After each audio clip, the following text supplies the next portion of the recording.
Long before the gods feared his name, before chains clinked in shadowed halls and prophecies whispered doom across the 9 realms, he was born not in fire, not in ice, but in silence. His first breath was not heard by thunder, nor answered by drums. It came quietly deep in the dark woods of Jotunheim, beneath a bleeding moon that hung above like a warning. His mother was Angerboda, giantess Ceres, shadow weaver of the Ironwood. His father Loki, god of mischief, blood brother to Odin, a creature of riddles and ruin. From their union came 3 children, each twisted by destiny before they could speak a word. First came Hel, half living and half dead. Then the serpent Jörmungandr, too large even for the oceans. And then came the wolf. He was small at first, barely larger than a hound, black of fur, bright of eye. His mother whispered his name as a prayer, Fenrir. It meant no omen then, just breath, just life. But he grew and grew. Within a fortnight, he was the size of a bear. Within a month, he cast shadows like clouds. His fangs lengthened. His growls shook trees. And with each passing night, his eyes burned brighter, not with fire, but with understanding. Not madness, not rage, awareness. The Aesir saw this, and they feared. Odin Allfather had seen the end. Not in dream, but in vision, his one eye sacrificed for wisdom.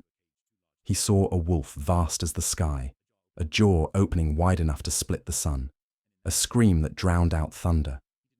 And in that scream, the last breath of gods. He did not see a child. He saw an end, and so he acted. With feigned mercy, the gods summoned the wolf to Asgard. They spoke of honor, of family, of safety. Fenrir, curious and proud, went. He ran across the Bifrost, his paws sparking starlight, unaware that he was stepping into a cage too large to see. At first they welcomed him. They praised his speed, his strength, his cleverness. Tyr, god of war and justice, fed him, trained him, laughed with him. Only Tyr. The others watched from afar, like men who welcome a storm into their hearth. Still Fenrir grew. The fields no longer held him. He drank rivers dry. His breath turned morning to mist. And still, the gods smiled and planned. They brought chains. The first was Dromi, thick and iron-bound. They laughed and said it was a test of strength. Fenrir snapped it like twigs. Then came lading enchanted, rund forged in silence. He shattered it with one shake. The gods whispered now, not of awe but of fear. Finally, they sent for the dwarves, the deep crafters, the shapers of impossible things. In secret, they forged Gleipnir, a ribbon thinner than hair, smoother than silk, stronger than sorrow. Made from 6 things that did not exist, beneath a mountain older than memory, where wind dared not whisper and no star dared shine, he lay. Bound, forgotten. Fenrir, the great wolf son of chaos, child of gods and giants, lay still. But stillness is not sleep, not for one whose veins hold prophecy, and whose bones remember the betrayal of those once called kin. The sword jammed into his jaw, rusted with age but never loosened. Gleipnir, the impossible ribbon held tight, a contradiction turned into steel. His eyes remained open, watching dust drift like dying snowflakes. He could not speak, he could not howl, but he could feel, and he could listen. The world changed above him. The gods sang of peace but built higher walls. They threw feasts in Valhalla while war boiled in distant realms. They whispered of fate, of courage, of honor, but buried their doubts beneath layers of golden ale and fading glory. Tyr never returned. Odin never spoke again of the wolf, though dreams of sharp teeth haunted him nightly. And still Fenrir lay tasting rust and silence. But silence has a sound if you wait long enough. He heard it in the growing creak of Yggdrasil's roots groaning beneath weight too ancient to carry. He felt it in the footsteps of the dead slowly rising from hell's cold halls. He saw it in the dimming light of the sun whose warmth had begun to flicker like an old flame. And he knew the world was shifting. The 9 realms, once held together by oaths and stories, began to crack. Old grudges stirred like thunderclouds. Giants in Jotunheim whispered of vengeance. The fire giant Surt polished his sword, waiting for the final dawn. Jörmungandr rolled in his deep-sea sleep, dreaming of thunder and poison. And Hel, his sister, sat upon her throne, her dead eyes watching the horizon, not for life, but for endings.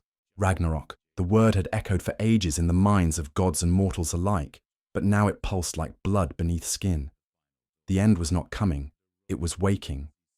And as fate yawned and stretched across the realms, Fenrir felt the tension in his chains grow taut. They feared him, still, after all the centuries. They had locked him away, but they had not erased him. They told stories to children to frighten them, then told those same children to worship gods who lied. Fenrir was not a tale. He was the truth they dared not face, that no wall is high enough, no chain strong enough, no lie clever enough to escape destiny. And destiny was hungry. The gods sensed it. Odin's ravens flew farther each day, returning with feathers scorched. Thor thundered louder, but his storms no longer cleared the skies. They only delayed the darkness. Freya's tears of gold no longer brought fertility, but fell upon barren fields. Even Balder, bright beloved Balder, dreamed of his own death and smiled no more. And Fenrir waited. He waited, as Skirl and Hati, his own sons, chased the sun and moon across the sky. Not for hunger, not for sport, but because the sky was meant to end. One day, they would catch their prey. One day, the sun would vanish. And when it did, the first lock would snap. He waited as the stars began to blink out, not one by one, but in clusters, as if the sky itself could no longer bear to watch what came next. He waited as the air began to feel heavier, thicker not with smoke, but with finality, and he remembered. He remembered Tyr's eyes, sorrowful, resolute. He remembered the laughter of the other gods, sharp as blades. He remembered the warmth of a mother's breath in the Ironwood, long before they called him monster. He remembered freedom, and one day, on a morning that never fully dawned, when the frost never melted, and the birds never sang, he felt it. A thread loosened, not much, but enough. Gleipnir, forged from the impossible, began to fray, not because of strength, but because the world itself no longer believed in the impossible. Reality was no longer holding together. The ribbon born of paradox began to unravel with every contradiction the gods had tried to deny. The breath of a fish, the beard of a woman. What happens when belief in such riddles fades? The thread trembled, and Fenrir moved, just slightly. But the mountains groaned in response. Across the realms, wolves howled. The sea stirred. Lightning danced not from clouds, but from cracks in the sky itself. The gods turned their gaze to the horizon and knew the time they had stolen with lies was running out. And in the depths of the mountain, the bound wolf smiled, not with his mouth still wedged open, but with something deeper, his will. Because Fenrir had not died in the chains. He had become them. He had waited. And now he could feel the sun slowing. He could feel Sheol gaining ground. He could feel fate licking at the edge of the world. Not yet, but soon, very soon. And when that moment comes, when the sun stutters in the sky, and all gods feel the cold breath of prophecy upon their necks, Fenrir will rise. Not as a beast, not as a villain, but as the ending that had always been promised. It began with a whisper, not of wind but of fate. A tremble passed through the roots of Yggdrasil, subtle as a breath, ancient as prophecy. The Norns, those who weave the threads of life, paused. Their scissors dulled, their fingers trembled. They had seen this moment in 1,000 dreams and denied it in 1,000 more. But now it was no longer myth, it was motion. The sun slowed. Skirl, the ever-chasing wolf, gained on it, and when he leapt, jaw-wide, eyes burning, it screamed once, not in heat, but in fear, and was devoured. Night fell where noon once sat. Across Midgard, mortals felt the sky go cold. Crops shriveled, oceans trembled. Birds abandoned flight and flew into forests, not to hide, but to die. Then the moon vanished. Hati caught it in silence like a thief swallowing a secret. The stars blinked. Then the Bifrost cracked. And far beneath the howling sky, beneath stone and sword and story, Fenrir opened his mouth. Gleipnir split, not snapped in rage, but unraveled like silk undone by the unraveling of belief itself. The gods had trusted in dwarven riddles and forgotten even paradox can be broken when the world no longer makes sense. The sword in his jaws tumbled from his mouth, rusted to dust before it struck stone. And then Fenrir stood. He did not roar. He did not leap. He rose, slow, deliberate, the way mountains shift over centuries. As he lifted his head, the mountain above him crumbled. As he shook, his fir boulders fell like snow. As he stretched his limbs, valleys split. His breath was winter, his gaze eclipse. And then he ran, across fields where no grass grew, through forests that remembered his first footsteps, toward Asgard, toward the gods who had caged him in the name of order. They saw him from their walls and their courage curdled. Even Thor, mighty and bold, felt his heart grow still, for this was not the wolf of their stories. This was Fenrir made prophecy. Surt came too, flame blazing, the sword of Muspelheim, cleaving the sky. Jörmungandr rose from the oceans, coiling his fury. Hell opened her gates. The dead walked. Giants roared. The 9 realms cracked at the edges.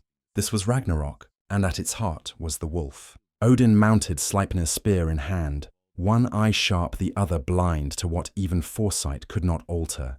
He did not hesitate. He rode to meet the beast he had once feared, once caged, once condemned. They met on the battlefield of Vigrid, where time stood still, and everything waited to break. Odin hurled Gungnir the spear that never missed. Fenrir caught it in his teeth. It shattered.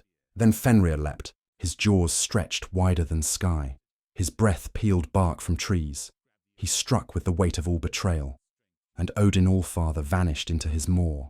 There was no scream, no final word, just silence. The gods cried out. Tyr charged, his one hand gone, but courage unyielding. He fell beneath Fenrir's claws. Vidar, son of Odin, came with a vengeance born of stillness. He placed his foot upon the wolf's jaw, grabbed the upper with both hands, and with strength fueled by grief, by duty, by love, he tore. Fenrir screamed, and for the first time the sky trembled. But the wolf did not fall. He bled, yes, roared, yes, but he fought on, not for glory, not for revenge, but because this was his role. He was not the villain. He was the conclusion. He did not hate the gods. He simply ended them. The battlefield became chaos. Jörmungandr clashed with Thor. Surt set fire to Yggdrasil. Hel's legions met Frey and Heimdall and Baldur and all the shining hopes of the Aesir. One by one the gods fell. The ground turned to ash. The sky burned blue, and Fenrir stood amidst it all, black against flame mouth, stained with history fur, slick with the blood of beginnings. Yet in his heart there was no joy. He had been caged, not because he was cruel, but because he had been born to close the page. The sun was gone, the gods were gone, and only the wolf remained, but even he could not stand forever. Vidar, quiet and patient, found his opening. The silent god, who had never laughed, who had barely spoken, planted his foot deeper into the wolf's bottom jaw, and with a final wrench snapped the beast's mouth apart. Fenrir screamed his last, and the sound was not one of rage. It was release. He fell not as a monster, but as the last note of a song sung too long. And as his eyes dimmed, he looked not toward Valhalla, not toward his killers, but toward the sky, toward the space where the sun had once been. And then he closed his eyes, and the world fell quiet. And then there was no more battle, no more gods, no more sun. Only ash drifting on a sky that had forgotten how to be blue. Fenrir lay dead. His massive form stretched across what had once been a battlefield, now nothing but cracked stone and dying embers. His mouth, forever stilled by the force of Vidar's vengeance, still seemed to speak. Not in words, but in memory, in warning, in truth. The 9 realms had fallen into silence. Yggdrasil. The world tree trembled for the final time and broke. Its roots split. Its branches, once stretching across worlds and destinies, crashed into one another in a slow, aching collapse. Where it once connected the heavens and the underworld, there now stood only absence. The rivers boiled away, mountains crumbled, the Bifrost shattered, and all around the monsters that had once been called myth terror or omen had fulfilled their destinies. Jörmungandr, slain by Thor, lay twisted and bleeding into the ocean, his body choking the waters he once ruled. Surt, sword of flame, had cast fire across the worlds, his final act one of annihilation. Even he had been consumed by the blaze he birthed. Hellkeeper of the dead had opened her gates wide, releasing the forgotten and the scorned, and vanished into the darkness she once ruled. But none had left a shadow like Fenrir. His legend, his form lingered. His death was not an end, it was a transformation. The gods had feared him, bound him, cursed him. But in the end, he had done only what prophecy had demanded. His jaws closed the age of the gods, and his death opened the space for what might follow. The sky, dark and empty, stood silent for what might have been centuries, or only a breath. Then beneath the ruins something stirred. Not a god, not a monster, but 2 humans, Leif and Lifthrasir, the last of mankind, who had hidden in Hodmimis, Holt, a grove older than even the tree. Protected by magic, older than the gods themselves, they emerged into a world still smouldering, still lost. They stepped barefoot into the soot and ruin, and they breathed. The wind moved again, not with fury, but with quiet. A bird sang, just one.